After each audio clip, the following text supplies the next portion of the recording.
बिराद डेभेलपमेन्टनि खोथा बुङो उन्नयननि खोथा बुङो नाथाय दिनै जों नुनो मोनदों एसबिडि फान्डनिफ्राय जिथु फैनाय फैसा बे फैनाय फैसाखौनो बिथांमोना खरसा खालामजोबनो हायाखै बेखौ फोरमानना बिथांमोना जोंखौ थगायना दोननो नागिरदों 204 अलरेडि केसआ ड्रप आउट जाबाय होननानै बुंदोंमोन दिनै आं बेखौ आरो फिन आं सोंफिनबावदों 204 जुदि एनडिबिनि केसआ ड्रप आउट जाबायब्ला बै लिस्टखौ आंनो नांगौ होननानै बुंदोंमोन दिनै बिथांमोना दिनैसिमबो बे लिस्टआ बिथांमोननि आखायाव गैया लिस्टखौनो होनो हाया थारमाने बेखौ बिथांमोना थगायदों बर्तमान जाय इउपिपिएल सरकार प्रमद बर'नि दैदेननाय सरकारा जिबायदियै गोबां रोखोमनि डेभेलप जादों बा गोबां खामानि मावदों होननानै बिथांमोना जिबायदि खोथा बुंदों नाथाय बिथांमोना बे नंखाय माने 803 कोटी 803 crore बिथांमोना देग्लाय मोनदों बेहायनो फोरमान मानोना बिथांमोना बिराद मावदों होननानै रायजो राजानि गेजेराव जिबायदि बाथ्रा बुङो बे गासिबो नंखाय बिथांमोना मावनो हायाखै दिनैसिमबो बिथांमोननि आखायाव गैला अलरेडि बे फैसा रिटार्न थांफिनसिगोन मानोना दिनै बिथांमोना बुंनो नागिरदों बिराद खामानि मावदों दिनै फैसाया मानो दिनै खरसा खालामनो हायाखै बिथांमोना 24 आरो 25 देग्लायनि बाजेट जितु बिटिसि आव जानानै थांदों 18 आरो 19 आव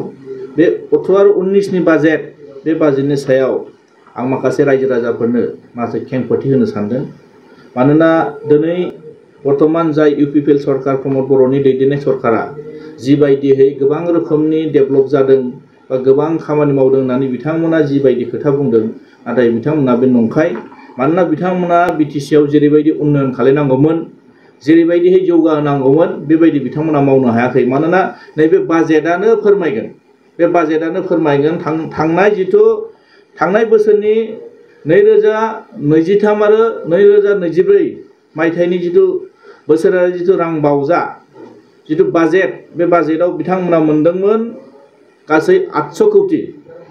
800 crore बिथांमोना मोनदोंमोन नाथाय देग्लायनि जितु रां बावजा देग्लायनि बाजेटआव बिथांमोना माने 803 कोटी 803 crore बिथांमोना देग्लाय मोनदों बेहायनो फोरमान मानोना बिथांमोना बिराद मावदों होननानै रायजो राजानि गेजेराव जिबायदि बाथ्रा बुङो बे गासिबो नंखाय बिथांमोना मावनो हायाखै बिथांमोननि खामानि मावनायनि सायावनो जों मोनसे नोंथांमोननि सिगाङाव रोखायै फोरमायनो सानदों बिथांमोना थांनाय बोसोरनि जितु फैसा हरनाय एसओइडि फान्डनि बे एसओइडि फान्डआव बिथांमोना रोखायै बिथांमोना फोरमायदों गासै बेहाय आनस्पेन्ड बिथांमोना खरसा खालामनो हायाखै 800 कोटीनि गेजेराव बिथांमोना खरसा खालामनो हायाखै गासै 140 कोटी 87 लाख 140 crore 87 लाख बिथांमोना थांनाय बोसोरनि फैसाखौ खरसा खालामनो हायाखै बे फैसा अलरेडि दिनैसिमबो बिथांमोननि आखायाव गैला अलरेडि बे फैसा रिटार्न थांफिनसिगोन मानोना दिनै बिथांमोना बुंनो नागिरदों बिराद खामानि मावदों दिनै फैसाया मानो दिनै खरसा खालामनो हायाखै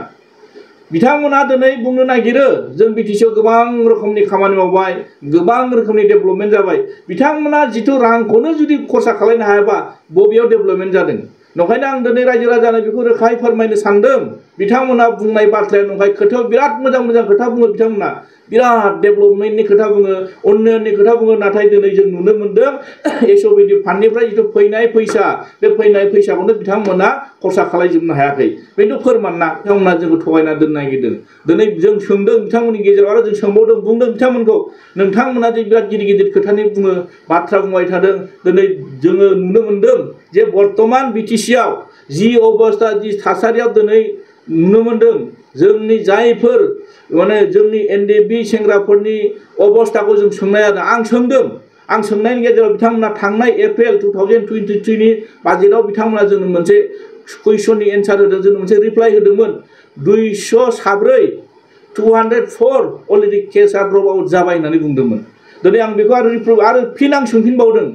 204 जुदि एनडिबिनि केसआ ड्रप आउट जाबायब्ला बै लिस्टखौ आंनो नांगौ होननानै बुंदोंमोन दिनै बिथांमोना दिनैसिमबो बे लिस्टआ बिथांमोननि आखायाव गैया लिस्टखौनो होनो हाया थारमाने बेखौ बिथांमोना थगायदों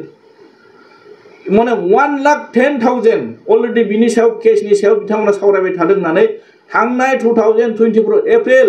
मासाव बिथांमोना जोंनो एन्सार होदोंमोन